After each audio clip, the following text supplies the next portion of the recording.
እግዚአብሔር ይባርካችሁ ክብር ለጌታ ይሁን በዚህ ሰዓት በዚህ ምሽት እግዚአብሔር መልካም ነው እስቲ አጠገባችሁ ያለውን የሚገኝ ጌታ ጋር የመጣ ነው በሉት መቼም እግዚአብሔር የሚገኝ አምላክ ነው አንዳንድ ጊዜ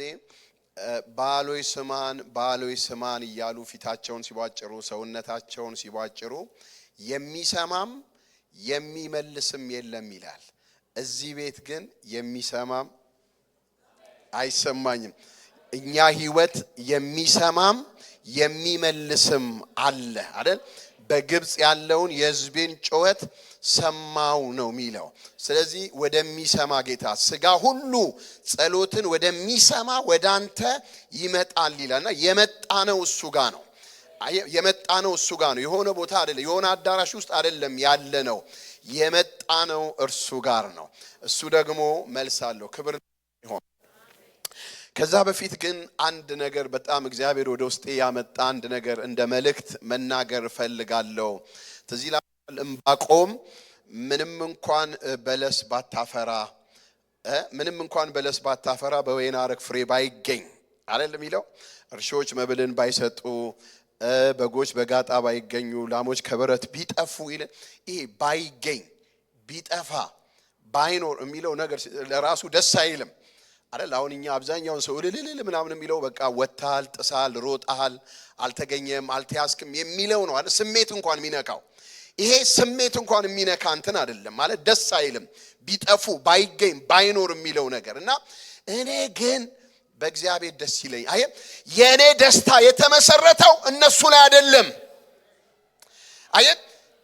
ደስታው የሆነ ነገር ላይ የተመሰረተ ሰው ያ ነገር የሌለቀን ሐዘንተኛ ነው ስለዚህ ስታገኝ ከተደሰትክ የእግዚአብሔር ደስታ አይደለም አንተ ጋር ያለው የማግኘት ደስታ ነው የእግዚአብሔር ደስታ ከማግኘት ደስታ ይበልጣል አይደል ሰው አጥቶ ካዘነ ሲያገኝ ከተደሰተ የእግዚአብሔር ደስታ አይደለም ሲያገኝ የተደሰተው የእግዚአብሔር ደስታ በባዶነት ውስጥም አለ በጉርለት ውስጥም አለ ለዚህ ነው በእግዚአብሔር ምን ይበልህ ደስ ይበልህ የልብህን መሻት ይሰጣየ ሲሰጥ ደስ ይበል አይደለም ይለው መጀመሪያ በሰጪው ደስ ይበልህ ከዛ በህይወት ሙላት ቀበል ይሆናል ግን መጀመሪያ በማደስ ይበልህ እኔ የደስታ መንፈስ ከተማይቱ ላይ ፍስስ ይበል ጌታ ለሊታችን ላይ የደስታ መንፈስ ቀናችን ላይ የደስታ ሲያጠገባቸው በቃ የደስታ መንፈስ ይግባበሉ በእውነት ይልካል ደስ ይበልህ እኔ ሲሄዱ ይላል አይደል ሲሄዱ ነዷቸውን ዘራቸውን ይዘው ያለቀሱ ይሄዱ በቃች ነች ያለችን እቺንም እንዘራ ነው ያለቀሱ ሲመለሱ ነዷቸውን ተሸክመው ደስ ይያላቸው መጡ ሲያገኙ ነው የሳቁ የመጡት በፊት አዘን ነበር እነሱ ጋር የእግዚአብሔር ቤተሰቦች ደስታ በሱ መደሰት ነው ስታገኝ ተደሰት ሲጎድል ከተገኘ እሱ ልክ አይደለም እነግርሃለሁ በእግዚአብሔር መደሰት ይህ ደስታን የነጠቀ መንፈስ ሐና ከዛን ቀን ጀምሮ ሐዘንተኛ ሆና አልታየችም ይላል ለምንድነው ሐዘንተኛ ሆና የነበረው መውለድ ስለማትችል ስላልወለደች በቃ የሐዘን መንፈስ አስጨነቃት መጨረሻ ላይ ግን ባነነች ገባት ደስታ እግዚአብሔር እንደሆነ አይደል ለካ ሰው ሳይቀበልም ለካ መደሰት ይቻላል እግዚአብሔር ለካ ከሚሰጠን በላይ ነው ለካ ስጦታ ከሰጪ በላይ አይደለም ለካ ስጦታ ከሰጪ አይደለም ስለዚህ በእግዚአብሔር መደሰት እንዳለባት ገባት ስለ ሳሙኤል አዘነች የለኝም ሳሙኤል ብላ አዘነች እነከሌ አላቸው ብላ አዘነች ፍናና አለ መጨረሻ ላይ ግን ከዛን ቀን ጀምሮ ሐና ሐዘንተኛ ሆናለች እየጸለየች ሐዘን አብሯት ይኖር ነበር አንዳንድ ሰው የጸሎት ችግር አይደለም ያለበት ማባረር ያለበትን ነው ማያባረረው የጸሎት ችግር እግዚአብሔር ቤት የሚር ችግር የለባትም ግን ከሐዘን ጋር ለመኖር ፍቃደኛ ሆናለች ስለዚህ ሐና ሳሙኤል ሲመጣ አይደለም ሐዘን ያቆመችው ሳሙኤል ሲመጣ ሐና አቆመች መጣ ደስታ የእግዚአብሔርን ጣት የሚያመጣ ደስታ እግዚአብሔር ወደ ህይወታችን ያምጣል መጽሐፍ ቅዱስ የያዝን በሁለተኛ ዜና ምዕራፍ 20 ላይ ያለውን የእግዚአብሔርን ቃል በጌታ በኢየሱስ ስም አነባለሁ። ጸሎትና አምላካዊ መልሱ የሚል ጸሎት አምላካዊ መልስ አለው። ሲያጠገባችሁ ያለውን ጸሎት በሁለተኛ ዜና ምዕራፍ 20 ከቁጥር 1 ጀምሮ እስከ ቁጥር 4 ድረስ ምናልባት መነጽር ሊያስፈልገኝ ይሁን አላውቅም፣ ብዙ አልታያለኝ። ከጉባኤ መካከል የሚረዳኛል የሚያነብልኝ ወይ ደግሞ በሞባይል ከፈቀዳችሁልኝ። እንዲህም ሆነ በጌታ ስም አነባለሁኝ። እንዲህም ሆነ ከዚህ በኋላ የሞዓብና የአሞን ልጆች ከነሱም ጋራ ሞዓናውያን ኢዮሳፍጥን ሊወጉ መጡ። ወረኞችም መጥተው ከባህሩ ማዶ ከሶሪያ ታላቅ ሰራዊት መጥቶብሃል፣ እነሆም አይንጋዴ በተባለችም በሐሴሶ ታምር ናቸው ብለው ለኢዮሳፍጥ ነገሩት። ኢዮሳፍጥም ፈራ፣ እግዚአብሔርም ሊፈልግ ፊቱን አቀና፣ በይሁዳም ሁሉ ጾም አወጀ። ጌታ ይባርክ። በቃ እግዚአብሔር ይመስገን። በዚህ ክፍል ላይ ወረኞች ብሎ ነው የሚጀምረው። ወረኞች ኢዮሳፍጥ ያላያቸው ሶስት ነገስታቶች በጋራ ሆነው ኢዮሳፍጥን ሊወጉ እንዳሰቡና እየመጡ እንደሆነ ወረኞች ለኢዮሳፍጥ ነገሩት ይላል። ምን ብለው? ሶስት ነገስታቶች መተውባል፣ ሞዓባውያን አሞናውያንና ሊወጉ ምን ብለዋል?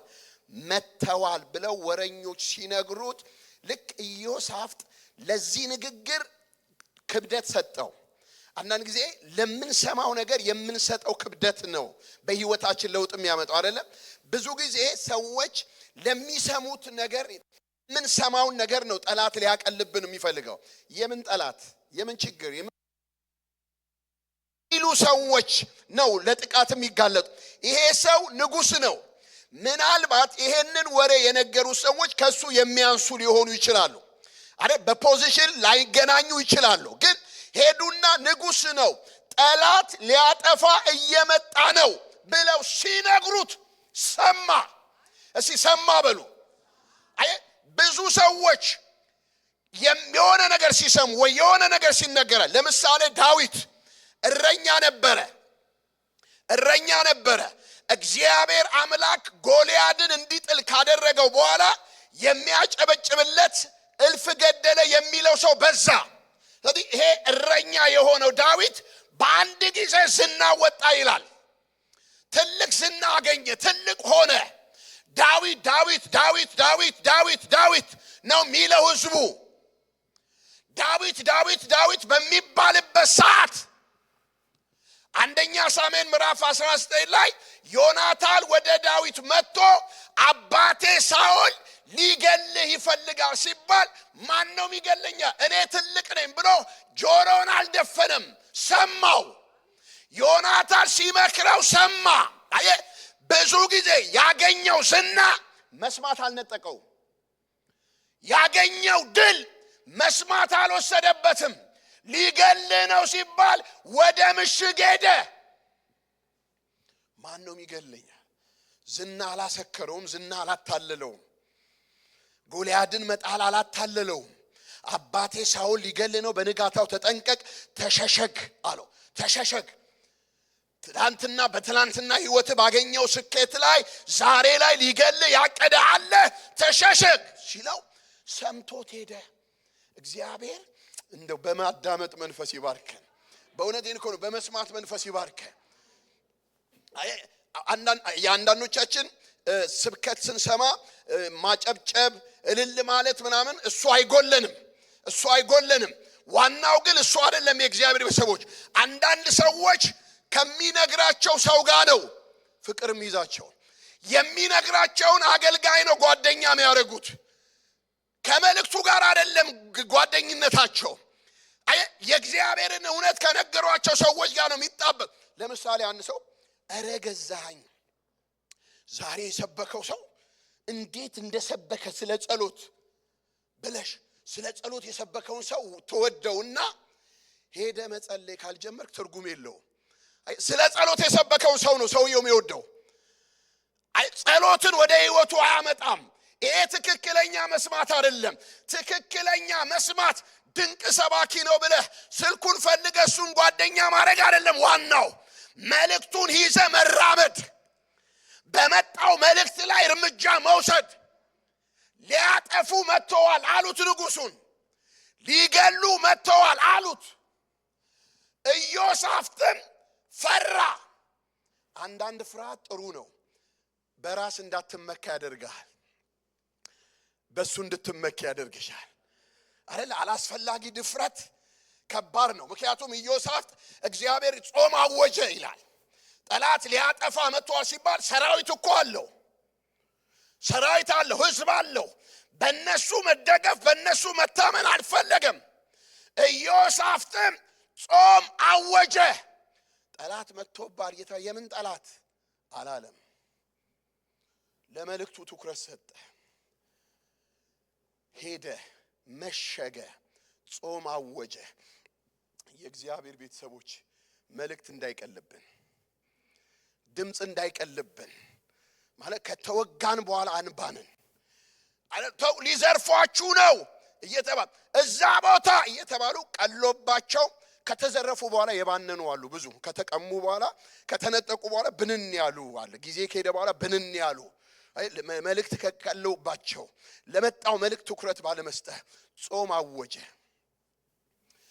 ኢዮሳፍጥ ጾም አወጀ። ህዝቡ አብሮት ቆመ። ምን ለመጨው ለመጸለይ ወደ ሰራዊት ጌታ ወደ እግዚአብሔር ሄደና እንደዚህ አለ፣ ከመጣብን ከዚህ ታላቅ ሰራዊት የተነሳ እኛ አንችልም። አዎ እሱ ካልረዳን አንችልም፣ እሱ ካላገዘን አንችልም፣ እሱ ካልመጣ አንችልም። አንተን ለመግደል አቅም ነበረኝ አይደል ያለው ላባ። አቅም ነበረኝ ማለት የኔ አቅም ካንተ ይበልጣል ነው። ግን እሱ ከለከለኝ። እሱ ካላገዘን አንችልም፣ እሱ ካልያዘልን አንችልም። እሱ ከለከለኝ። እኔ ልገል ነበር፣ እሱ ካልረዳን አንችልም። ኢዮሳፍጥ ያለው ይህንን ነው። እግዚአብሔር ጋር ሄዶ እኛ አንችልም አለ። አላስፈላጊ ወኔ እሱ ጋር የለም፣ ከንቱ ወኔ እሱ ጋር የለም። እዚህ ላችኋል የእግዚአብሔር ቤተሰቦች ዮሐንስ ወንጌል ምዕራፍ 13 ላይ ኢየሱስ ክርስቶስን ጴጥሮስ ጥያቄ ጠይቀው፣ ጌታ ሆይ ወዴት ነው የምትሄደው ሲለው፣ ድሮ ሙታን ሊያስነሳ ሲሄድ ወደ ተራራ ሊጸልይ ሲሄድ ያስከትላቸዋል። እና ኢየሱስን ይህን ጥያቄ ወዴት ነው የምትሄደው ሲለው፣ እኔ ወደምሄድበት አሁን ልትከተለኝ አትችልም አለ። ለካ ኢየሱስን እየተከተልነው ጉድ ይዘናል። ለካ ማንችለው ብዙ ነገር አለ። እማትችለው ነገር እንዳለ ከገባህ ወደሚችለው ጌታ መጠጋት አይከብድህም። ካጉል ወኔ ካጉል ድፍረት እሱ ጋር ሄዶ አልችልም ማለት ትልቅ ነገር ነው። እና አሁን ልትከተለኝ አትችልም፣ በኋላ ግን ትከተለኛለህ አለው። ምን ማለት ነው? አሁን አትችልም፣ በኋላ ትችላለህ። ጴጥሮስ ግራ ገባው። ስንት ዘመን ተከትየው ጌታ ሆይ እንኳን ቢሆን ምን እላለሁ እከተላለሁ አለው። አትችልም ምን መቀበል አልፈልግም። ገብቷል። እርዳኝ እኮ ጥሩ ነው እኮ አይደል? አግዘኝ አልችልም ማለት ጥሩ እኮ ነው። እግዚአብሔር ጋር አልችልም ማለት አሁን ልትከተለኝ አትችልም፣ በኋላ ነው የምትከተለኝ አለው። በኋላ ቃል በቃል ነው። አሁን ልትከተለኝ አትችልም፣ በኋላ ግን ትከተለኛለህ። ምን ማለት ነው? በአሁንና በበኋላ መካከል ምንድነው ልዩነቱ? አሁን አንተ ጋር ያለው ወኔ ነው። በቃ ወኔ ነው አንተ ጋር ያለው። አዲስ ክርስቲያን ከቄስ ይበልጣል አባባል አለ መቼም ዘፍጥረት ላይ እንደማትፈልጉ ተስፋ አደርጋለሁ። ወኔ ነው አሁን አንተ ጋር ያለው። በኋላ ግን ትከተለኛለህ ማለት ምን ማለት ነው? ኢየሱስ ከሞተ በኋላ ከሙታን ተነስቶ የተስፋውን መንፈስ ሲያፈሰው ያኔ ትችላለህ። መንፈስ ስትሞላ፣ መንፈስ ስትቀበል፣ መንፈስ ሲረዳ ያኔ ትችላለህ። አንችልም ያለሱ 10 ደቂቃ መንበርከክ ከባድ ነው። ያለሱ ሌሊት መነሳት ከባድ ነው። እሱ ሲረዳን እንችላለን። እርዳኝ የሚል መንፈስ አይወሰድብህ። አልችልም የሚል መንፈስ ለጌታ አልችልም በሉ። ጠላት ፊት ነው አልችልም ማለት ጌታን አልችልም።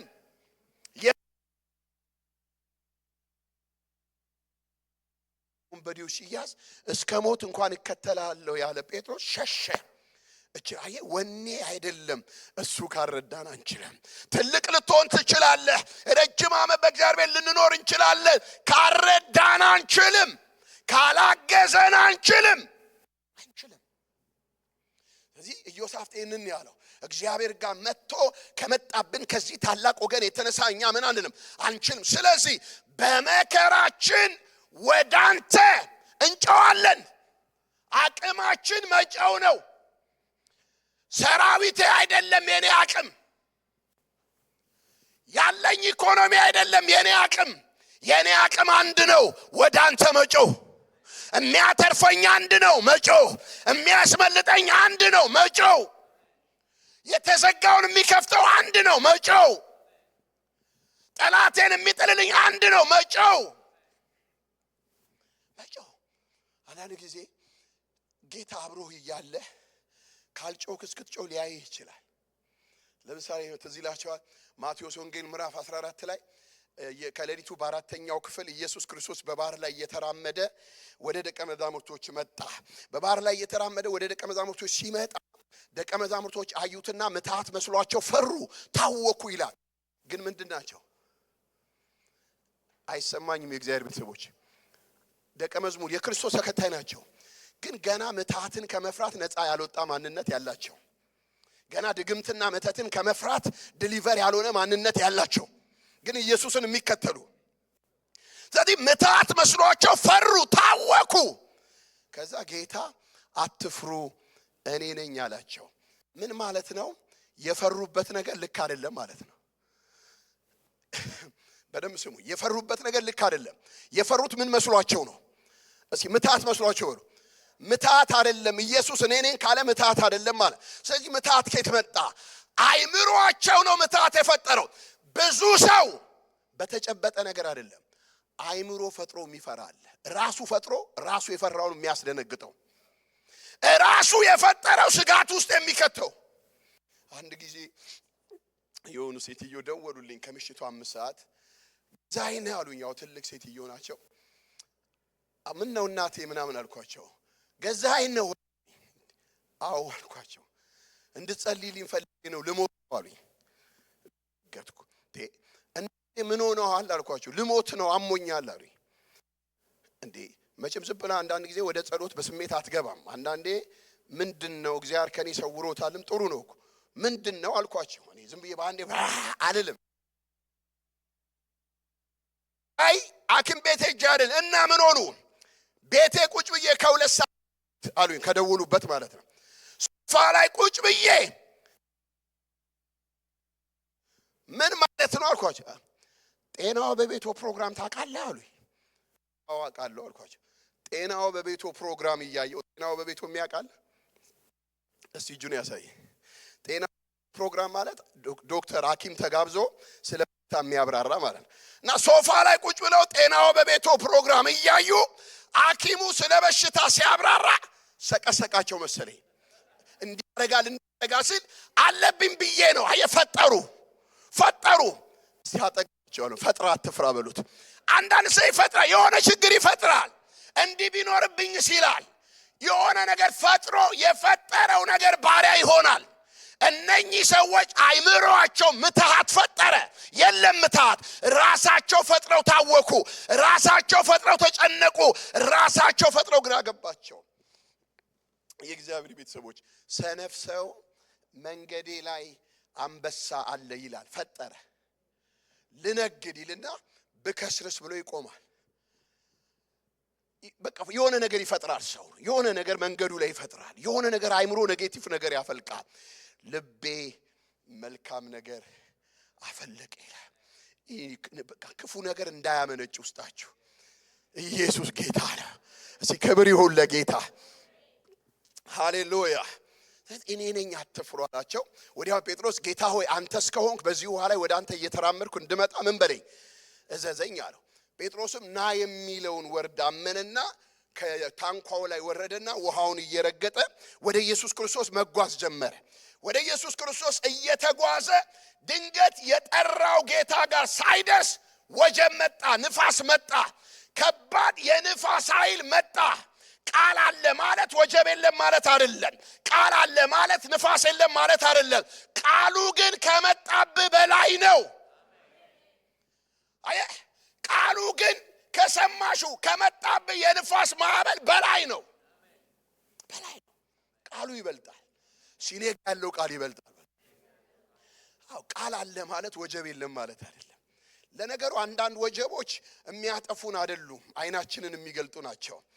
አይደለም ኢየሱስ ክርስቶስ ጀልባ ላይ ተኝቶ ኃይለኛ ማዕበል መጥቶ ጌታ ሆይ እንሻገር ካላቸው በኋላ ማለት ነው ስለመሻገር ሰምተው ስለሞት ያወራሉ። እና ጌታ ሆይ ስንጠፋ አይገድም ወይ ያሉ ቀሰቀሱት። ኢየሱስም ተነሳና ወጀቡን ጸጥ በላለው። ጸጥ ሲል ይሄ ማዕበልና ወጀብ የሚታዘዝለት ይሄ ማን ነው አሉ። አብረውት እየኖሩ ይሄ ማን ነው? አይ ወጀቡ ሌላ ማንነቱን አስተዋወቃቸው። አንዳንድ ወጀቦች ተዋጊነቱን፣ አትራፊነቱን፣ አዳኝነቱን፣ ኃያልነቱን የሚያስተዋውቁን እንጂ የሚጥሉን አይደሉም። ኧረ ሃሌሉያ! ስለዚህ ኃይለኛ ጴጥሮስም አይኑን አጠገቡ ካለው ጌታ ላይ አነሳና አይኑን ንፋሱ ላይ አደረገ። ያስጨነቀውን የረገጠውን ውሃ ባህሩን ረግጦ የቆመው ኢየሱስ አጠገቡ እያለ አይኑን ከኢየሱስ ላይ አነሳ፣ ንፋሱ ላይ አደረገው። ጴጥሮስም የንፋሱን ኃይል አይቶ ፈራ። ሲፈራ አማኝ ሆኖ የታዘዘ ውሃ፣ አማኝ ሆኖ የረገጠው መፍራት ሲጀምር ያሰጥመው ጀመር። ለካ ታምራት ያለው መፍራት ውስጥ አይደለም፣ ማመን ውስጥ ነው። እግዚአብሔር የፍርሃትን ቀንበር ይስበርልን። እስኪ በደንብ አሜን በሉ። ሲፈራ ትላንትና አማኝ ሆኖ የረገጠው ውሃ ሲፈራ ያሰጥመው ጀመር። ልክ እየሰጠመ እያለ ኢየሱስ የት ነው ያለው? እስኪ አጠገቡ በሉ። ለካ አጠገቡ ሆኖ እየሰመጠ ነው። ኢየሱስ አጠገቡ ሆኖ ግን እየሰመጠ ነው። አይገር ስለሌላ አይደለም የሰመጠው። ኢየሱስ አጠገቡ ነው፣ እየሰመጠ ነው። ዝም ኢየሱስ ደግሞ ዝም እየሰጠመ ነው። ዝም ነገር እንዴት ነው? ጥግ ሊያደርሰኝ ነው ናይ ብሎ ሲጮህ ከጮህክማ ብሎ እጁ መትረፍ ያለው መጮህ ውስጥ ነው። ዝምታ ይገላል። ዝምታ ያዋርዳል። እኔ ድሮ ልጆኜ ሁለት ባልና ሚስቶች አሉ፣ ዓለማዊ ናቸው። ልጆኜ ሕፃን ሆኜና ሁሌ በቃ ዛቤ ጩኸት ነው እና ሚስትየው ትመታዋለች። እንግዲህ ትመታዋለች አለ ማለት ድሮ ልጆኜና ስትመታው በጣም እየደበደበችው ግው ይላል። እየመታት ነው እንዲል ግው ይላል። ያው የቀበሌ ቤት ይሰማል ድሮ የሆነ እና ግው ይላል። በጣም እየመታችው ነው። ሊጮ ፈራ። እንዴት በሚስቱ ተመቶ በሴት ተመቶ የሚለው አሳፍሮት ዝም ይላል። ግው ጠር መጨረሻ ላይ የመጣው ይምጣ ሲል ጎረቤት ሄዶ አስጣለው። ብራዘር ዝም ካልክ ቅጥቀጣው ይበዛል። ስትጮህ ትድናለህ። እስቲ አጠገብ ያሉ ስትጮህ ትተርፋለህ በሉት። ስትጮህ ብዙ ነገር እየደረሰበት ዝም የሚል አለ። በር ተዘግቶ ዝም የሚል አለ። ጠላት እያስጨነቀው ዝም የሚል የማይጮህ ዝም የሚል እግዚአብሔር ይስበረው። ዝም ማለት በሌሊት ዝም ማለት፣ በቀን ዝም ማለት። እሺ ዝም አልልም በል። ዝም ብለን እንዲህ ሲዝን እንዳትነጠቅ ዝም ብለህ ጮህ። አየህ መከራ አንድ ነገር ይፈልጋል፣ ጩኸት ይፈልጋል። በመከራችን አይደል ያለው ይሳል ወደ አንተ እንጨዋለን። መከራ ስትረስ አይደለም የሚፈልገው፣ መጨው ነው የሚፈልገው። መጨው ብዙ ሰዎች መከራ ስትረስ ውስጥ ነው የሚከታቸው። ኖ አይደለም። ስትጨው ነው የምትጥለው፣ ስትጨዊ ነው የምትገላገዩ። ይህ ችግረኛ ጮኸ። የችግረኛ ባህሪ መጨው ነው። ከተማይቱ ላይ ጮህበት። ልጅሽ ጮህ፣ ስለ ምድሪቱ ጮህ፣ ስለ ገጠመ ነገር ጮህ። የሚሰማ አለ። በመከራችን ወደ አንተ እንጮኻለን፣ አንተም ሰምተህ ታድነናለህ። እግዚአብሔር የሚሰማው ጩኸት በሌሊት፣ እግዚአብሔር የሚያደምጠው ጩኸት በሌሊት፣ ስለ ልጆች መጮህ፣ ስለ ቤት መጮህ፣ ስለ ኑሮ መጮህ፣ ስለበት ሀገር መጮህ የጩኸት መንፈስ ይግባብን። መጮህ የአባቴ ብሩካን መጮህ። ዝም ብለህ ለምን ትቀደማለህ? ዝም ብለህ ለምን ሌላ ይሰጥንብህ? ተነስ ተነስ። ስትጮህ እንቅፋቱ ይሰበራል። ተግዳሮት እያለ መተኛት ወቀው። ይሄ ጊዜ ቸል የሚባል ቸል ካልክ ያጠፈዋል አይደለም። ሐማት እዚህ ይላቸዋል አይደል? አይሁዶችን ለማጥፋት ንብረታቸውን ለመውሰድ አዋጅ ሲያስወጣ፣ ከዛም በኋላ ይሄ አዋጅ ሲወጣ መርዶክዮስ ሰማ። መርዶክዮስ ለአስቴር ነገራት። እግዚአብሔር አስቴርን ረድቶ ቤተ መንግስት አስገብቷት ነበር። አስቴር ቤተ መንግስት ገብታ መርዶክዮስ ይሄን ችግር ሲነግራት በዚህ አንድ ወር ውስጥ ማንም ሰው ወደ ንጉስ መግባት አልተፈቀደለትም ማለት። ሊጠፉ እኮ ነው፣ ንብረታቸው ሊወሰድ እኮ ነው፣ ሊዋረዱ እኮ ነው፣ ሊገደሉ እኮ ነው። መርዶክዮስ በዚህ ቀን ቸል ብትይ፣ በዚህ ጊዜ ቸል ብትይ መጥፋት አለ፣ ሞት አለ፣ ጠላት አለ። ጊዜው ቸል የሚባልበት አይደለም። ያለ ልክ የምንተኛበት አይደለም። ያለ ልክ ጨዋታ የምናበዛበት አይደለም። የምንጮህበት ነው። የእግዚአብሔር ቤተሰቦች እግዚአብሔር ጩኸት ይመልስልን። የእግዚአብሔር ቤተሰቦች እኛ ጥረት ውስጥ ብቻ አይደለም ስኬት ያለው። ስኬት ያለው አንተ ጥረት ውስጥ ብቻ ከመሰለ ተሳስተሃል። አንተ ዕውቀት ውስጥ፣ አንተ ችሎታ ውስጥ ብቻ ከመሰለ ትሳሳታለህ። ጴጥሮስ ፕሮፌሽኑ አሳ ማጥመር ነው አይደል? ጎበዝ ነው፣ አሳ ማጥመር ነው። የጴጥሮስ ከልጅነቱ ጀምሮ ያደገበት ነው እና እየሞከረ አጣ። ከዛ ጌታ መጣና መረብህን በስተቀኝ ጣል ሲለው፣ አይ ጌታ ሆይ ሌሊቱን ሙሉ ስደክምና ምን ስል ነው ያደርኩት?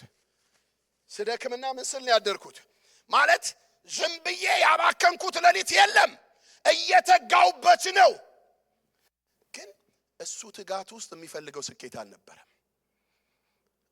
አይ እኛ ትጋት ውስጥ ብቻ አይደለም ድል ያለው፣ እሱ ሲረዳን፣ የእግዚአብሔር ቤተሰቦች እሱ ሲያግዘን ነው። ጌታ ሆይ ሌሊቱን ሙሉ ስደክም ስለፋ ነው ያደርኩት፣ አልያዝኩም። ጀማሪ አሳ አጥማጅ ስለሆነ አይደለም ያልያዘው። አንዳንዴ እኛ ጥረት ውስጥ ብቻ አይደለም ስኬት። አንተ ካልክ ግን በቃል መረቦቼን እጥላለሁ። አንተ ከኔ ችሎታ በላይ ነህ። አይ ከሱ ጥረት በላይ ጌታ የሰጠው ቃል ፍሬያማ አደረገው፣ ትርፋማ አደረገው። በችሎታው ያላገኘውን ጌታ ወደሱ ህይወት ሲመጣ አገኘ። የእግዚአብሔር ቤተሰቦች ዝም ብላችሁ በጥረት ብቻ አትመኩ። የሆነ ቦታ ላይ ጥረት ብቻ አይደለም መጮ፣ ጥረት ብቻ ነው መጮ፣ ጥረት ብቻ አይደለም። ስለዚህ ቸል እንዳትዪ። በዚህ ጊዜ ቸል ብትዪ መዳን ለአይሁድ ከሌላ ስፍራ ይሆናል፣ አንቺና የአባትሽ ቤት ትጠፋላችሁ ስትል ደነገጠች። ለካ ቸል የሚባልበት ጊዜ አይደለም። እስቲ አጠገባችን ቸል የሚባል ጠላት እያለ እየሟረተ ሌዝቢያን እያለ አጋንንት እያለ ልጆቻችንን የሚዞር እያለ እንድትጎሳቆል የሚፈልግ እያለ ቸል የምትይበት አይደለም። ያ አባ የሚለው ያ የልጅነት መንፈስ እሱ እንደገና ወደ ህይወታችን ይምጣ። ከግብጽ ምድር ከባርነት ቤት ያወጣን አምላካችን እግዚአብሔር ወዴት ነህ አላሉም። ይሄ ዘመን የት ነህ የምንልበት፣ ያ እጅ የት አለ፣ ያ ክንድ የት አለ፣ ያ የት አለ የምንልበት፣ ቸል የሚባልበት አይደለም። በዚህ ጊዜ ቸል ብትይ ደነገጠች። ለካ ቸል የሚባልበት ጊዜ አይደለም ብላ ጾም አወጣች። መንግስት ሆና በባሏ አልተመካችም። ሞት አለ ስትባል ጸሎት፣ እኔም ጾማለሁ እናንተም ጾሙ። በጣም ብልህ ሴት ናት። ጸሎት ብቻ ላይፌን ያቀናልኛል ብላ ማታመን፣ የኔም ድርሻ አለ የምትል ብዙዎቻችን እዚህ ጨዋናችሁ፣ ግን ብዙ ሰው ሌላ ቦታ መቼም የነፃ ቫይበር አለ አይደል? ስበርልኝ እንላለን። ሰበርኩት ይለናል። ከዛኛ እንተኛለን አስተኝቶ ሊያርደን። ኖ ኖ ኖ ኖ ኖ አንቺ መነሳት አለብሽ፣ አንቺ መትጋት አለብሽ። ገብቶሃል አይደል? ሊያታልሉ ሲፈልግ ችግር የለም ሪላክስ አድርግ፣ እየጸለይኩልህ ነው እየጾምኩልህ ነው ይላል። እንዲህ ብሎ ነገር የለም። እኔም እጾማለሁ፣ አንተም፣ አንቺም፣ እኛም ያስፈልገናል። እስቲ ያስፈልገናል። እቺ ሴት በእነሱ ጸሎት ብቻ ዲፔንድ መሆን አልፈለገችም። እናንተም ጾሙ እኔም እጾማለሁ። ይሄ እሷም ጾመች፣ እነሱም 3 ቀን ጾሙ። እግዚአብሔር ነገሩን ገለበጠው። አየህ ውጤቱ ተቀየረ። ባይተጉ ኖሮ ውጤቱ ምን ነበር የሚሆነው? ምን ነበር የሚሆነው? መገደል፣ መነጠቅ፣ መዋረድ አይደለም? ይሄ ነበር የሚሆነው። ሲተጉ ውጤቱ ሌላ ሆነ። ሱሳ ግንብ ተደናጣ ነበር። ሁሉም አዝነው ነበር፣ ማቅ ለብሰው ነበር። ውጤቱን ቀየሩት። የሚጮሁ ሰዎች ውጤት ይቀይራሉ። ለምሳሌ እግዚአብሔር ከኛ ጋር ባይሆን ኖሮ እስራኤል እንዲህ ይበል። እግዚአብሔር ከኛ ጋር ባይሆን ኖሮ የወንዝ ውሃ በላያችን ባለፈ ጊዜ አይደል? ማከኛ ጋር ባይሆን ሰዎች በእኛ ላይ በተነሱ ጊዜ ቁጣቸውን በላያችን በነደደ ጊዜ ያን ጊዜ ሕያዋን ሳለን ምን ባሉን ነበር? በዋጡን ነበር። እግዚአብሔር አብሮን ባይሆን ኖሮ ውጤቱ ይሄ ነው። የተነሱብን ሰዎች የመጣብን ችግር እንዳልነበር ውጤቱ የነበር የሚሆነው። እግዚአብሔርን ከኛ ጋር ስላደረግነው በእኛ ህይወት ውጤቱ ይሄ እንዳይሆን እሱ አደረገ። ሌላ እንዳይሆን ውጤቱ፣ ውድቀት እንዳይሆን ውጤቱ፣ አንገት መድፋት እንዳይሆን ውጤቱ፣ ማቀርቀር እንዳይሆን ውጤቱ፣ ተኝተን ውጤቱ ሌላ እንዳይሆን፣ የእግዚአብሔር ቤተሰቦች አንቀላፍተን ውጤቱ ሌላ እንዳይሆን፣ አንደበታችን ተይዞ ውጤቱ ሌላ እንዳይሆን እግዚአብሔር እንደገና ጮት ይክተት። አሜን ነው። ሃሌሉያ።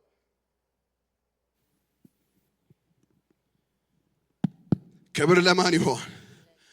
ውጤቱ ሌላ እንዳይሆን እግዚአብሔር ጩኸት ይስጠን። ስለዚህ ይሄ ሰው ሊያጠፉ መጥተዋል፣ ጠላቶች መጥቶብሃል ሲባል ኢሚዲየትሊ በህይወቱ ጾም አወጀ። ጠላት አለ እየተባለ አለ ጠላት እየተባለ ስለዚህ አንዳንድ ጊዜ ሴንስ ስታደርጉ እስቲ ዛሬ ከቤት አልወጣም ስጸልይ ይለዋል የሚል መንፈስ ይግባባችሁ። መቼም ካስተዋልን እኮ በተለያየ ነገር ጌታ ይጠቁማል እና የሆነ ሴንስ ስታረግ እግዚአብሔር ዛሬ አልወጣም እዚህ ቤት በቃ ድብቅ ብሎ መስበር እንደው ማፍረስ ስለሮጥን ብቻ አይደለም ስኬት ከሱ ጋር ስንሮጥ ነው። እሱን ካልሰጠን እግዚአብሔር ሩጫችን ከንቱ ነው የሚሆነው።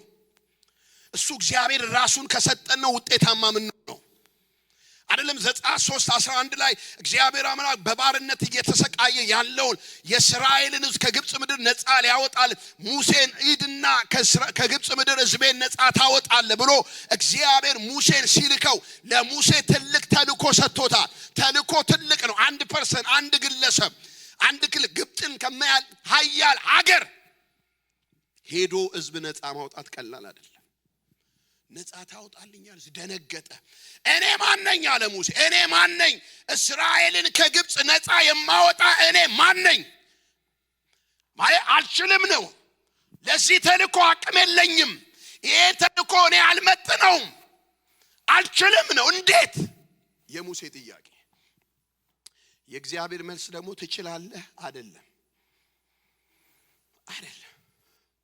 እግዚአብሔር አንድ ነገር ነው ያለው፣ እኔ አብሬ ሆናለሁ።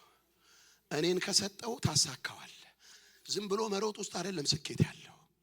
እግዚአብሔር ራሱን ሲሰጥሽ ነው። ራሱን ሲሰጥ ነው ድል ያለው። ዝም ብለን እየሮጥን ሲዘናችን አይበላ። ያለሱ እየሮጥን የእግዚአብሔር ቤተሰቦች ያለሱ እየጣርን ጥረት ብቻ እንዳይሆን ልፋት ብቻ እንዳይሆን እግዚአብሔር ራሱን ሲሰጠን ነው ድል ያለው። እግዚአብሔር ራሱን ሲሰጠን ነው ስኬት ያለው። በእውነቴን እኮ ነው። ግን ዘመኑን ወቁት። እምንተኛበት አይደለም አይደል? ጠላት መጥቷል፣ አወጀ። ኢየሱስ ክርስቶስ ትዝ ይላችኋል፣ ሲጀምርም ሲጨርስም ስኬታማ የሆነበት ሚስጥር አንድ ነው፣ አባቱን መፈለጉ። ኢየሱስ ለማገልገል ሲጀምር፣ አገልግሎት ሊጀምር ሲል መንፈስ ሞልቶበት ወደ ምድረ በዳ ይዞት ሄደ። መንፈስ ስትሞላ ጸሎት አይጨንቅህም፣ መጸለይ ደስ ይልሻል። ያለሱ 10 ደቂቃ ጸልየን ሙሉ ቀን እንደጸለየ ይደክመናል። እሱ ካለ ጸሎት ደስ ይላል፣ ከተገኘልን ደስ ይላል። ሸክም ካለ ውስጣችን ደስ ይላል። መንፈስ ወደ ምድረ በዳ ይዞት ሄደ፣ ጸለየ። መጀመሪያ ወደ አገልግሎት አይደለም ይዞት ሄደው፣ ወደ ምድረ በዳ ይዞት ሄደ። እዛ ቦታ ላይ ጸለየ ጸለየ ጸለየ። ከጸለየ በኋላ ሙታን አስነሳ አይደለም የሚለው፣ ፈታኝ መጣበት። ጸሎት ማለት ፈተና ወደ አንተ እንዳይመጣ የሚያደርግ ማለት አይደለም። ጸሎት ማለት የሚጸልይ ሰው የማይፈተን ማለት አይደለም። ጸሎት ማለት ፈተና ወደ አንቺ እንዳይመጣ የሚያደርግ ሳይሆን ወደ አንተ የመጣው ፈተና እንዳይጥልህ የሚረዳ። ኢየሱስ ጸልዮ ፈታኝ መጥቶበታል፣ ግን መጽሐፍ ቅዱስ ሲናገር ትቶት ሄደ ነው የሚለው። ስትጸልይ ይመጣል፣ አብሮህ አይኖርም፣ ትቶሽ ይሄዳል። ተኝተህ አብሮህ እንዲኖር አትፍቀድለት። ፈቀዱለት። የእግዚአብሔር ቤተሰቦች ሕልውናውን ተነጥቀው እነ ሳኦል ፈቀዱለት። 40 ቀን ሙሉ እንዲያስፈራራቸው ጎልያድ ፈቀዱለት። ከናንተ መካከል እኔን የሚችለኝ ያለው ይምጣና ይጋጠመኝ እያለ እያወራ 40 ቀን እንዲያውካቸው ፈቀዱለት። 40 ቀን እንዲያስጨንቃቸው ፈቀዱለት። ፍቃድ የሚከለክል ዳዊት መጣ። አትኖርም የሚለው አይ ዝም ካልክ ይኖራል፣ ዝም ካልሽው ይኖራል። መኖርን አንፍቀድለት። ዳዊት መታና እኔ እመታሃለሁ እጥልሃለሁ። እኔ ልባርካችሁ። ጮ የሚጥል ዝም ብሎ ችግርን እያየኸው ሐዘንተኛ የሚያረግ መንፈስ ሳይሆን ሰብሮ የሚጥል በልባ የሚጥል እንዲኖር አትፍቀድለት። አትፍቀድለት። የሚጥል አሜን ነው። እስቲ በደንብ አሜን በሉ። ይሄ ያስፈልገናል። የሚጥል በሉ።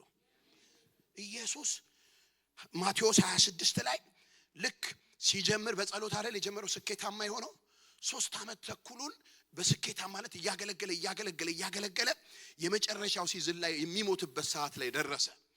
ሞት እኮ ወደ አንተ ሲመጣ ይጨንቃል፣ ያስፈራል አይደለም? ኢየሱስ እኮ ስጋ ለብሷል። እና ሞት ሲመጣ በጣም ከባድ ነው። በቃ ሞት ፊት ለፊቱ መጣ። አባቶ ያለ ጸልዮ ብትወድስ እቺ ጽዋ ከኔ ትለፍ አለና ጸሎት ጨርሶ ወደ ደቀ መዛሙርቶች ሲመጣ እነሱ ተኝተዋል። እስቲ አጠገባቸው ወንድማቸው የሚተኛበት ሰዓት አይደለም፣ የሆነ ድል አድርገህ የምትወጣበት ሰዓት ነው። ሊነጋጋ ሲል ይጨልም የለ፣ ሊነጋጋ ሲል እኮ ሰልፍ አለ። ይሄ ሰልፍ ደግሞ ጩኸት ይፈልጋል። ወደ ደቀ መዛሙርቶች ሲመጣ ተኝተዋል። ምን አላቸው? 1 ሰዓት እንኳን ከኔ ጋር መትጋት አቃታችሁ አላቸው። 1 ሰዓት እንኳን ከኔ ጋር መትጋት አቃታችሁ ብሎ ለሁለተኛ ጊዜ ሄዶ ያንኑ ጸሎት ደግሞ ጸለየ። እስቲ ደግሞ ጸለየ በሉ። ይሄ ዘመን የሚያስፈልገን ጸሎትን መደጋገም። ውጤት የሌለ ሲመስልሽ ደግሞ መጸለይ፣ ውጤት የሌለ ሲመስል ደግሞ መጸለይ። አትነጠቁ። ጠላት ጸሎት ነጥቆ ነው ሊያዋርደን የሚፈልገው፣ ነጥቆ ነው ሊያቀለን የሚፈልገው። ታውቃላችሁ አይደል? ዳንኤልን ንጉሱ በጣም ይወደው ነበር። ትንቢተ ዳንኤል ምዕራፍ 6 ላይ ንጉሱን ሊወደው ነበርና ከ120 መሳፍንቶች ጋር ከፍ አደረገው። ከ120 መሳፍንቶች በላይ እንደገና ንጉሱ በዳንኤል ሕይወት ላይ ሌላ ሹመት አሰበ፣ ሌላ ከፍታ ሊሰጠው አሰበ። የዚህን ጊዜ 120 መሳፍንቶች ዘራፋሉ፣ በለጠን አሉ፣ ተቆጡ። ስለዚህ ዳንኤልን ማዋረድ አለብን አሉ። ዝም ብሎ ከፍ እያለ ነው። ስለዚህ ማዋረድ አለብን ብለው ያሴሩበት ጀመር። ተንኮል አሰቡበት። ከአምላኩ ሕግ በስተቀር ምንም አላገኙበትም። መጨረሻ ላይ አንድ ነገር ላይ ደረሱ። ምን ላይ ደረሱ? ዳንኤልን ማሸነፍ የምንችለው በአንድ ነገር ነው አሉ። ምን እናድርግ? ልመና እንቀማው፣ እግዚአብሔርን መፈለግ፣ እግዚአብሔር ጋር መጮህን እንንጠቀው አሉ። ስለዚህ ተሰበሰቡና ወደ ንጉሥ መጡና ንጉሥ ሆይ 1000 ዓመት ንገሥ፣ ካንተ በስተቀር ማንም ሰው ወደ ሰውም ወደ ጌታም ወደ እግዚአብሔር ማንም ሰው ልመና አይለምን። ዝም ብሎ ይኑር፣ ዝም ብሎ ወደ ስራ ሂድ፣ ዝም ብሎ ወደ ትምህርት ቤት ሂድ፣ ዝም ብሎ መድረክ ላይ መጥቶ ያገልግል፣ ዝም ብሎ ቢዝነስ ይስራ፣ ዝም ብሎ በቃ ይሂድ። ከጸሎት ርቆ ዝም ብሎ ይኑር፣ ዝም ብሎ ይነግድ፣ ዝም ብሎ ያገልግል፣ ዝም ብሎ ይማር፣ ግን ማንም ሰው መጸለይ የለበትም የሚል አዋጅ ወጣ። አንዳንድ ጊዜ አዋጅ ይወጣል። ይሄ አዋጅ በእኛና በቤታችን ላይ አይጽና። እስቲ አሜን በሉ። እግዚአብሔር ቤተሰብ ጠላት ነጥቆ ነው የሚያጠቃ። ጸሎት ነጥቆ ከህልውናው ለይቶን እግዚአብሔር ከሳኦል ስለተለየ ከዳዊት ጋር ስለነበረ ሳኦል ዳዊትን ፈራው። ክፉ መንፈስ ያሰቃየው ነበር። ያለ እግዚአብሔር ይዘሽ እንኳን ላይፍ ስቃይ ነው። እየበላ ላይፍ ስቃይ ነው። ጥሩ ደሞዝተኛ ሆኖ ላይፍ ስቃይ ነው። እሱ ከሌለ ማግኘት ስቃይ ነው። ማግኘት ትርፍ አይደለም። እሱ የሌለበት ማግኘት ስኬት አይደለም። ነፍሴ ሆይ ቢጠጪ ያረላሉ ሉቃስ 12 ላይ ነፍሴ ሆይ ቢጠጪ ለረጅም ጊዜ የሚሆን ነገር አዘጋጅቼልሻለሁ አለ ያ ባለጠጋ ሰውዬ። ከዛ ጌታ መጣና አንተ ሰነፍ አለው። ባለጠግነቱን አይደለም ኢየሱስ የተቸው። ባለጠግነት ኃጢአት አይደለም፣ ማግኘት ኃጢአት አይደለም። ማግኘት አስተሳሰብን ካበላሸ ግን ሮንግ ነው። ማግኘቱን አይደለም ኢየሱስ የተቃወመው፣ ማግኘት ያበላሸውን አስተሳሰብ። በማግኘቱ እኖራለሁ ረጅም እድሜ ሲል፣ በማግኘቱ ሴፍ ነኝ ሲል መጣና ሴፍ አይደለም ማለት። ዛሬ ሌሊት ነፍስን ሊያጠፉ ይመጣሉ። የሰበሰብከው ለማን ይሆናል? ለምን አንተ ቤት ብዙ ጥረህ ብዙ ለፍተህ የሰበሰብከው ነገር አለ። አንተ ቤት ብዙ ነገር አለ። አንተ ቤት እኔ ነኝ የሌለሁት። ስለዚህ ሴፍ አይደለህም ሴፍ። አንተ ቤት ያገኘው ነገር አለ፣ ግን ሴፍ አይደለህም። ከነፍሰ ገዳይ የሚያጠፋ አይደለም፣ ከወንበዴ የሚያስጥል አይደለም።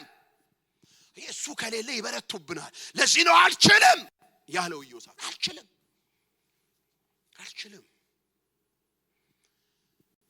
ኢየሱስ ጌታ ነው። እስኪ በደንብ አሜን በሉ። ስለዚህ ዳኒሻ ድሮ ያደርግ እንደነበረው ሁሉ ሰው ጸሎት ተነጥቋል። ዳኒ ይሄንማ ተነጥቄ አልኖርም አለ።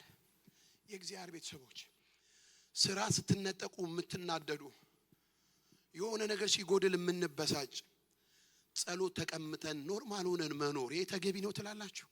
ዋናውን ተነጥቀን ምንም ሳይመስለን፣ ትጋት ተቀምጠሽ ምንም ሳይመስልሽ፣ የሆነ የሰበሰብከው ገንዘብ ጎደል ሲል ድንግጥ የምትል መንበርከክ ተነጥቀን ምንም የማይመስለን፣ ይሄ ከባድ ነው። የእግዚአብሔር ቤተሰቦች ይሄ ከባድ ነው። ብዙ ሰው ጸሎት ተነጥቆ አምኖበት እየኖረ ነው። ለአንድ ወር ከአምላኩ ተለይቶ ወደ ስራ ሄዶም ወደ ስራ ይሄዳል። የሚማረውም ይማራል፣ የሚያገለግለውም ያገለግላል። ጸሎት ተቀምጦ እግዚአብሔርን መፈለግ ተነጥቆ ብሎ ይኖራል። ኖ ይሄን ኑሮ አልፈልገውም አለ ዳንኤል። ይሄን ኑሮ አልፈልገውም። የእግዚአብሔር ቤተሰቦች ይሄን ኑሮ የምንጸየፍበትን ኃይል ጌታ ይስጠን። ፊቱን ሳይፈልግ መኖር፣ አግኝቶ ብቻ መኖር፣ ዝነኛ ሆኖ ብቻ መኖር፣ እግዚአብሔር ከዚህ ያድነን። ከሱ ርቆ መኖር፣ ከሱ ተለይቶ መኖር፣ ያለሱ መኖር ይመስላል ከባድ ነው። እግዚአብሔር ቤተሰቦች ከባድ ነው። አባቴ ድርሻዬን ስጠኝ። ሉቃስ 15 ላይ ያ ልጅ ድርሻዬን ስጠኝ ብሎ ሰው ነፃ ፍቃድ አለው አይደል? የእግዚአብሔር ቤተሰቦች ሰው ነፃ ፍቃድ ስላለው አባቱ ድርሻውን ሰጠው። ከዛ ድርሻውን ተቀብሎ ወደ ሩቅ ሀገር ሄደ እና አባቱ የሰጠው ነገር አለቀ። ለካ ስጦታ ያልቃል እና አለቀ። ልክ ሲያልቅ በህይወቱ ክራይሲስ ጨለማ ውስጥ ገባ። በጣም ደነገጠ። ሪያ ሊበላ የሚመኘውን ምግብ ለመብላት እስኪመኝ ድረስ ከእግዚአብሔር ርቆ፣ ለካ ትርፋችንም ክብራችንም ብርሃናችንም ከአባታችን ጋር መኖር፣ ከሱ አለመራቅ። እኔ ልባርካችሁ ከእግዚአብሔር የራቀን ህይወት እምቢ የምንልበት መንፈስ ከዙፋኑ የራቀ መኖርን እምቢ የምትይበት መንፈስ እምቢ ጸሎት አልነጠቀም እምቢ መንበርከክ አልቀማም እምቢ ተነጥቆ ማይኖር እንዳትለምጂው ዝም ብሎ መስራት ዝም ብሎ መነገድ ዝም ብሎ ማገልገል እንዳንለምደው የእግዚአብሔር ቤተሰው እንዳንለምደው ጸሎት ተቀምጦ መኖር እግዚአብሔርን መፈለግ ተነጥቆ መኖር እንዳንለምደው የእግዚአብሔር ቤተሰቦች እሱ ነው ክብራችን ሲገኝልን ነው ድላችን የእግዚአብሔር ቤተሰቦች አላስነጥቅም አለ አሁን ነከሌ ተነጥቋል እኔ ኢየሱስ ክርስቶስ ወዳልኩት ልምጣ ማቴዎስ 26 ላይ ጸልየ ደግሞ ሄደ ለሁለተኛ ጊዜ ያንኑ ጸሎት ደግሞ ጸልየ አሁንም ሲመጣ ተኝተዋል ሄደና ለሶስተኛ ጊዜ ጸሎት ደጋገመ በሉ አይ ጸሎት ሲደጋግም ጽዋውን ጠጣው የተኙ ሰዎች አናቀህም ብለው ተበታተኑ የሚተኛ ሰው አቅም የለው ማለፍ አትችልም የገጠመህን አትችዩም ተኝተን አንችለው እሱ ተክቶ ጽዋውን ጠጣውና እኛን ፈጠረ እኛን ወለደ እኛን አዲስ ሰው አደረገ የመጣበትን ሞት መራራውን ጽዋ ጠጣው ተክቶ እኔ በጣም የሚገርመኝ ሲመጣ እነሱ ተኝተው ነበር እንቅልፍና ጉንፋን እኮ ይጋባል እንቅልፍና ጉንፋን ይጋባል ሲያጠገባቸው የሚያዛጋ ሰው ምናምን ይው ስብከት ሁሉ ሊጠፋባቸው ይችላል አሁን ጉባኤ ላይ ሚል ሰው አሁን የሚተኛ ዲም ያንቀላፋ ሰው ወይኔ ጌታ ሆይ ተጠርቻለሁ ብያቃለሁ እኔ የተኛ ሰው ከባድ ነው ያስደነግጣል የነሱ መተኛት አዚሙ እሱ ላይ አልመጣም አዚማ ይጋባባችሁ በቃ ይጋባባችሁ ይሁን ጸልዬ የምታልፈው ነገር አለ በቃ ሊነጋጋ ሲል ይጨልማል ይሄ ጨለማ የሚሰበረው ደጋግመ ስትጸልይ ነው እስቲ ደጋግመ ብለህ ጩባ ደጋግሞ መጸለይ ደጋግመ መተኸው ቢሆን ጠላቶችን እስከ መጨረሻ መደጋገም ደጋግሞ መትጋት ደጋግሞ መጸለይ አይ ስትደጋግመው ትንቢተ አካል ይለብሳል ደጋግመ ስትጸልይ ያለሽ ይፈጸማል መደጋገም እስቲ መደጋገም ያ እግዚአብሔር ለኤልያስ ተገለጠለት አንደኛ ነገሥት 18 ላይ ሂድና ለአካብ ተገለጥ በምድር ላይ ዝናብን እሰጣለሁ ያለው ማን ነው የእግዚአብሔር ቤተሰቦች እሰጣለሁ ያለው እግዚአብሔር እሰጣለሁ አደርጋለሁ እሰብራለሁ እቆርጣለሁ አደርሳለሁ እፈውስሻለሁ ሲል የኛ ድርሻ አለ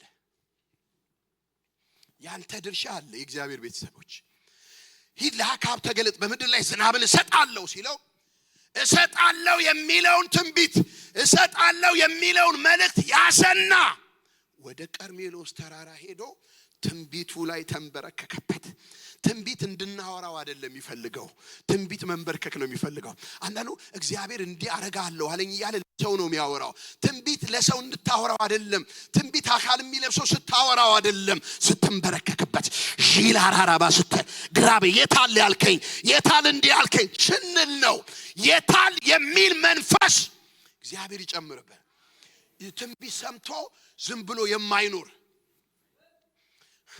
መልአኩ እኮ ለእረኞች ተገለጠ ዛሬ በዳዊት ከተማ መድኃኒት የሆነ ክርስቶስ ቤዛ ተወልዶላቸዋል ብሎ ለእረኞች ነገራቸው ከዛ መልአክቱ መልእክተኛ ነው መልእክት ነገራቸውና ሄደ በቃ መልእክቱ ጋር መድረስ የነሱ ነው መልእክት ነግሯቸው ሄደ እነኚህ ብልህ እረኞች ናቸው እግዚአብሔር ይባርካቸው ብልህ እረኞች ስለነበሩ እንግዲያውስ አሉ እርስ በርሳቸው እንግዲያውስ እንሂድ እግዚአብሔር የገለጠልንን እንይ በህይወታችን የሰማነው መልእክት አለ እንንቀሳቀስና ማየት ጋር እንድረስ ብዙ ሰው መስማት ጋር ነው የቆመው ማየት ጋር አልደረሰም የተጋ ሰው ማየት ጋር ይደርሳል መስማት ጋር ይቆማችሁ ቶቼ መስማት ጋር ይቆማችሁ አባቶቼ ተክተን ማየት ጋር እንድንደርስ እግዚአብሔር ይርዳል ማየት ጋር አይ እምናየውን እንጂ እምንነቃቃበትን አይደለም የነገረን ሊያነቃቃን ብቻ አይደለም ያወራን የሚፈጽመውን ነው ያወራው ስለዚህ ይዘንባል ዝናብ ሰጣለሁ ሲለው እሱም መንበርከክ ሰጠው ለአምላኩ እሱን ለሰማው መልእክት ተንበረከከ። መልእክት ትጋት ይፈልጋል። የኔ መልእክት ደጋግሞ ማንኳኳት ይፈልጋል። መደጋገም ይፈልጋል። ጸለየ። አጠገቡ ያለው ሰው ምን እንዳለ ታውቃላችሁ? ሂድ እስቲ ምን ይታያል? እየጸለይኩ ነው። ምን ይታያል ሲለው ምንም አይታይም አለው። ልቡ አልወረደም። ደገመ። አሁንም ምንም አይታይም አለው። ደገመ። ስብለ ጸልይ፣ ስብለ አንኳኳ። ሲያጠገብ ያለው ስብለ አንኳኳ በሉት። በቃ ስብለ ደጋግመ ፈልግ። ደጋግሞ ሲጸልይ የለም የሚል መልእክት ነበር የሚሰማው። የሰው እጅ የምታህል ደመና ከባህር ስትወጣ ደመናው መጣ። ስብሎ ሲተጋ ደመናው መጣ። እኔ ልባርካችሁ፣ ካላችሁ ጋር የሚያገናኝ ትጋት እግዚአብሔር ይስጠን። ካወራልን ጋር የሚያገናኝ ትጋት፣ ከነገረን ጋር የሚያገናኝ ትጋት። ትንቢቱ ሆኖ እንዳይቀር። ትንቢቱ እጅ ይፈልጋል። እስቲ እጅ ይፈልጋል በሉ። እግዚአብሔር ወደ ሰው ህይወት በሁለት ነገር ነው የሚመጣው። እግዚአብሔር ወደ ሰው ህይወት መጀመሪያ በአፉ ነው የሚመጣው። በአፉ ስላችሁ ይገባቸዋል። ተስፋ እግዚአብሔር ወደ አብርሃም መጣ። ተስፋ ነው የሰጠው። እንዲያደርጋለሁ። መጀመሪያ እግዚአብሔር መጥቶ አደርጋለሁ ብሎ ተስፋ ነው የሚሰጠው። ለምሳሌ ኢያሱ 3 ላይ ወደ ኢያሱ መጣና እግዚአብሔር ዛሬ አንተን በእስራኤል ሁሉ አይን ፊት ከፍ ከፍ ማድረግ እጀምራለሁ። ከፍ ከፍ አደረግኩ ነው ያለው። እጀምራለሁ ማለት አላልክም ነው። አላልክም። እኔ ጠርቻለሁ፣ እኔ መርጫለሁ፣ ግን ከፍ ማለት ገና አልጀመርክም። ወገኖቼ እግዚአብሔር ብዙ ነገር ብሎናል፣ ገና አልጀመረም ማለት ያወራል። መጥቶ ደግሞ ያወራውን ይጀምራል፣ ያደርጋል ማለት ነው። ብዙ ሰው ተተንብዮለት አልደረሰም። እዛው የተተነበየለት ጋር ነው የቆመው። እዛ የሰማው ትንቢት ጋር ነው የቆመው። ኢያሱ ከፍ ከፍ አደርጋለሁ አለው። ገና ኢያሱ እንደ ኖርማል ነው የሚያዩት። እንደ ኖርማል ምዕራፍ 4 ላይ እግዚአብሔርም ኢያሱን በእስራኤል ሁሉ አይን ፊት ከፍ ከፍ አደረገው። መጥቶ ፈጸመው። መጥቶልሻል። እንደገና ወደ ነገረሽ መጥቶ አካል እንዲያለብሰው ትጋት ይፈልጋል። በአፉ ይመጣል። ለዚህ ነው ሰለሞን ምን አለ? የሱንም የእግዚአብሔርን ቤት ሰርቶ ከጨረሰ በኋላ እግዚአብሔር አምላክ ለአባቴ ለዳዊት በአፉ እንደተናገረው እንደ ዛሬው ቀን በእጁ ፈጸመው። ተናግሮሽ ብቻ ዘመንሽ ለምን ይበላል? ይህ እንጂ የነገረሽን እንድናየው እኮ ነው የነገረን። የእግዚአብሔር ወዳጆች የነገረን ትጋት ይፈልጋል። ስምዖን የሚባል ነበር አይደለ? በመንፈስ ቅዱስ የተቀባውን ሳያይ ሞትን እንደማይሞት በመንፈስ ተረድቶ ኢየሱስን ሳያይ እንደማይሞት አርጅቷል እኮ። በመንፈስ የተቀባውን ሳያይ ሞትን እንደማይሞት በመንፈስ ቅዱስ ተረድቶ ነበር። ጻድቅና ትጉ ነበር። መንፈስ ታያለህ ላለው ነገር ትጉ ነበር። ዝም ብሎ ሲተጋ ማርያምና ዮሴፍ ሕፃኑን ይዘው ቤተ መቅደስ ሲገቡ የተጋበት ነውና ከብዙ ሕፃናቶች መካከል የተጋበትን አወቀው። ተቀብሎ አቀፈው። አይኖቼ ያዘጋጃትን ማዳን አይተዋል። በፊት በመስማት ነበር፣ መንፈስ ቅዱስ አሰምቶታል። ዝም ብሎ ሲተጋ ማየት ደረሰ። እኔ ልባርካችሁ፣ እግዚአብሔር ማየት ጋር ያደርሰ። ማየት ጋር የሚያደርስ ትጋት፣ መጨበጥ ጋር የሚያደርስ ትጋት፣ መያዝ ጋር የሚያደርስ ትጋት፣ መስማት ብቻ አይደለም ማየት ጋር የሚያደርስ ትጋት። ማየት ይሁንልን። ዝም ብሎ መስማት። የሆነ አገልጋይ ይመጣል ይተነብይብሻል፣ ሌላም ይመጣል ይተነብይብሻል። ደብተራችን በትንቢት ሞላ። እኔ ዛሬ አንድ ነገር ልንገራችሁ። የትጋት መንፈስ የተተነበየልንን ያወራልንን ማየት ጋር የሚያደርስ ትጋት እግዚአብሔር ይስጠን። ፖለቲካ እኮ ነው። ሰምቶ መሞት አለ። ሰምቶ አለመድረስ እኮ አለ እኮ አለመድረስ። ተነግሮት እኮ ምድረ በዳ የቀረ የእስራኤል ትውልድ አለ። ማየት ጋር ያልደረሰ የአባቴ ብሩካን እግዚአብሔር ማየት ጋር የሚያደርስ ትጋት እንደገና ይስጠን። የተቋቋመን ከላያችን ላይ ይውደቅ። የተጫጫነን ከላያችን ላይ ይውደቅ። እግዚአብሔር አዚምን ከላያችን ላይ ይስበር። ያለሱ መልፋት ብቻ፣ ጥረት ብቻ፣ ያለ እግዚአብሔር መሮጥ ብቻ እግዚአብሔር ከኛ ላይ ይስበራ። እሱ የሌለበት ኢየሱስ ጌታ ነው። ስብሎ ቀጠለ። የሰው እጅ የምታህል ደመና መጣች አለ። ትንሽዬ ነች አለው። ይበቃል አለ። በጥረት የተገኘ አይደለም፣ በመንበርከክ የተገኘ ነው። ይበቃል አለ። ከደቂቃዎች በኋላ ትንሽዬዋ ደመና ሞላቸው። አይ በመንበርከክ የተገኘ ነገር እያነሰ አይሄድም፣ እየጨመረ ነው የሚሄደው። እሱ እየጨመረ ነው የሚሄደው። እግዚአብሔር በሚጨምር ሰላም፣ በሚጨምር ደስታ፣ በሚጨምር ስኬት፣ በሚጨምር ሞገስ ይባርካችሁ። እስቲ በደንብ አሜን። ስለዚህ ሊያጠፉ መጥተዋል። መቼን ተናግሬ ልጨርስ። ኢዮሳፍጥ ፈራ፣ ደነገጠ፣ ጾም አወጀ። እስቲ ጾም አወጀ በሉ። ጾም አወጀ። ስለዚህ መጽሐፍ ቅዱስ እንደሚናገር ኢዮሳፍጥ ከ5 እስከ 13 የኢዮሳፍጥ ጸሎት፣ የኢዮሳፍጥ ጩኸት እኛ አንችልም፣ አይኖቻችን ወደ አንተ ናቸው ብሎ እግዚአብሔር ጋር ጮኸ። እስቲ እግዚአብሔር ጋር ጮኸ በሉ። ሁለተኛ ዜና ምዕራፍ 20 ከቁጥር 14 ጀምሮ እስከ 19 ስታነቡት የእግዚአብሔር አምላካዊ መልስ። ጩኸት መልስ አለው። ሲያጠገባችሁ ጩኸት መልስ አለው በሉት። ዝም ብሎ አልጮህም፣ ጩኸት መልስ ነበረው። ይሄኔ ወንድም ዝም ብለህ ስትጮህ ነው የምትከበረው። እስቲ ዝም ብለህ ስትጮህ ትከበራለህ በሉት። አረ ያ በርጠለሜዎስ ነው አይደለም? ምንድነው ይሄ ግርግር ምናምን ሲል አይ ናዝሬቱ ኢየሱስ በዚህ ያለፈ ነው ሲሉት የዳዊት ልጅ ሆይ ማረኝ ብሎ ሲጮህ ይሄ ዝበል አሉት፣ ገሰጹት ይላል። ዝበል አሉት። ልክ ኢየሱስ ሲቆምለትና ጥሩ ሲል አይዞ ይጠራል፣ ተቀየረ። ዝም ብለህ ስትጮህ ትከበራለህ። ለምን? እሱ ቆሞልህ የሚንቅህ የለም። እሱ ከቆመልህ ሁሉም ያከብርሃል። የእግዚአብሔር ቤተሰቦች መከበሪያችን ጩኸትን ነው። ስንጮህ ዘንበል ይልልናል። በግብፅ ያለውን የሕዝቤን ጮህ ሰማው፣ አድናቸው ዘንድ ወረድኩ። እሱ ካልወረደልህ ፈርዖን የሚለቅ አይደለም። ፈርዖን እኮ ብዙ ነገር ነው የያዘው። ፈርዖን ትዳር ነው የያዘው። ፈርዖን ኢኮኖሚ ነው የያዘው። ፈርዖን ብዙ ነገር ነው የያዘው። ብዙ ነገር ሲጮሁ ነው የለቀቃቸው። ወንዶች ሂዱ፣ ሴቶች እዚህ ቅሩ ነው ያለው ፈርዖን። አይ ባልን ወንድን ሸኝቶ ባልን ሚስትን ብቻ ለብቻ የሚነጥል መንፈስ ይስበረው ጌታ። ሌላ ደግሞ ምን አለ? በጎቻችሁ ምኖቻችሁ ምናምን እዚህ ይቀመጡ፣ እናንተ ሂዱ አለ። ኢኮኖሚ የሚይዝ ሌላስ ምን አለ? ርቃችሁ አትሂዱ። በቃ እዚሁ ብቻ ዝም ብለህ ሁን፣ ርቀም አትሂድ የሚል ይሄ መንፈስ ነው የያዛቸው። ሲጮሁ ነው የለቀቃቸው። ስንጮህ ነው የሚለቀን። የኛ ፍጻሜ አይደለም። እግዚአብሔር ያየልን ትልቅ ነው። እግዚአብሔር ያየልን ሩቅ ነው። ፈርዖን ይገድባል። ፈርዖን ውስን ያረጋል። ፈርዖን ብቸኛ ያረጋል፣ ይጨቁናል። ጩህና ስበረው፣ ይለቀሃል።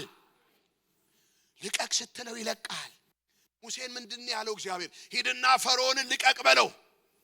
ተይዘህ እንዳተኛ ልቀቅ የሚል መንፈስ ይግባብስ። ልቀቅ ብለው ልቀቅ። ኢኮኖሚያቸውን ይዘዋል፣ ልጆቻቸውን ይዘዋል፣ ርቆ መሄዳቸውን ይዘዋል፣ ብዙ ነገራቸውን ይዘዋል፣ መራመዳቸውን ይዘዋል፣ ደስታቸውን ይዘውባቸዋል። ግን ልቀቅ የሚል መንፈስ እነሱ ጋር አልነበረ። እግዚአብሔር መጣና ሂድና ልቀቅ በለው።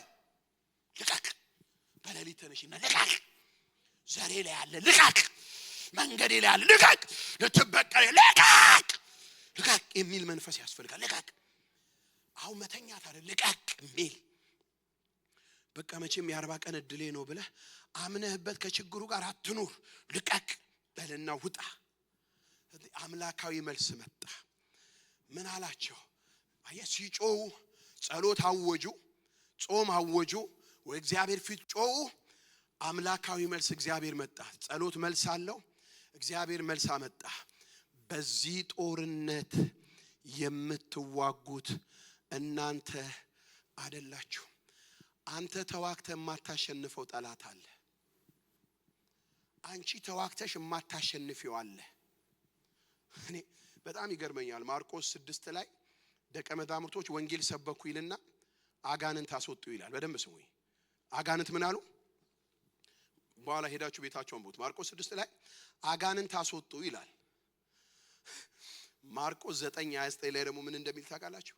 አንድ አባት ልጁ በአጋንንት ተይዞ ነፃ እንዲያወጡት ወደ ደቀ መዛሙርቶች አመጣ እና ደቀ መዛሙርቶች ሞከሩ፣ ውጣ ምናምን አሉት። አልወጣም፣ አቃታቸው።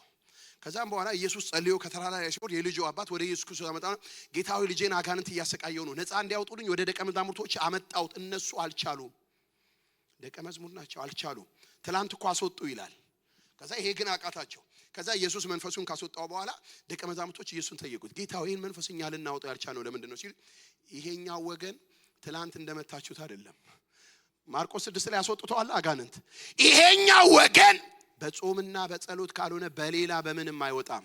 ዘይት ብትገዢም አይወጣም፣ መጽሐፍ ብትገዢም አይወጣም፣ ቲሸርት ብትገዢም አይወጣም። ይሄኛው የሚወጣው ባንቺ ትጋት ነው። አሜን ይባላል። ትላንት እኮ መታውታል መንፈሱን። ይሄኛው መንፈስ በትላንቱ ጸሎት የሚመታ በ5 ደቂቃ ጸሎት የሚወድቅ አይደለም። ይሄኛው ወገን አየ በመናፍስቱ ዓለም የስልጣን ደረጃ አለ። ይሄኛው ወገን በጾምና በጸሎት ካልሆነ ሂዱና አንብቡት፣ ካልሆነ ይልና በሌላ በምንም ሚዲያ ላይ የገነነም ቢያገለግልህ የተደበቀም ቢያገለግልህ ትልቅም ያገልግልሽ ትንሽ በምንም አይወጣም። ይሄኛው ትጋት ይፈልጋል፣ መጮ ይፈልጋል። ምናልባት ልጆቻችንን አታክ የሚያደርገው መንፈስ የትኛው ይሆን? መንገዳችን ላይ ቆመው የትኛው ይሆን? አገልግሎታችንን አታክም የትኛው ይሆን? በጾም ጸሎት የሚመታ ሆኖ አገልጋይ ስለቀያየረን የሚሰበር ይመስላችኋል? ይሄኛው ወገን በጾምና በጸሎት ካልሆነ አለ። አይ አንዳንድ ጊዜ እኛ ማንችለው አለ፣ እሱ ይችላል። ስለዚህ በዚህ ጦርነት የምትዋጉት እናንተ አይደላችሁም። ምን ማለት ነው? ሲጸልዩ እግዚአብሔርን ሲፈልጉ ውጊያውን የእግዚአብሔር አደረጉት። አንድ ሰው ጸለየ ማለት ውጊያውን የእግዚአብሔር አደረገው ማለት ነው። ውጊያውን የራስሽ ካደረግሽው ነው ከባድ። በቃ ልጣርበት ስትል ነው ከባድ። እኔ መልስ ልመልስ ስትል ነው ከባድ። ውጊያውን ኢየሱስ ስታደርገው ቀላል ይሆናል። ስለዚህ እነሱ ሲጮው ውጊያውን የእግዚአብሔር አደረጉትና በዚህ ጦርነት የምዋጋው እኔ ነኝ አላቸው እግዚአብሔር። እስቲ እግዚአብሔር ተዋጋላቸው በሉ። በዚህ ጦርነት የምትዋጉት እናንተ አይደላችሁ። ስለዚህ ጸለዩ። ጸሎት አምላካዊ መልስ አመጣ። መጨረሻ ላይ እቺን ተናገር ይልጫል። አምላካዊ ከቁጥር 20 ጀምሮ ስታነቡት በእግዚአብሔር ያገኙት ውጤት ጠላቶቻቸው ሊገሏቸው፣ ሊያጠፏቸው፣ ሊያዋርዷቸው ነበር የመጡት። መጽሐፍ ቅዱስ ሲናገር እግዚአብሔር ድብቅ ጦር አስነስቶ ጠላቶቻቸውን መታላቸው።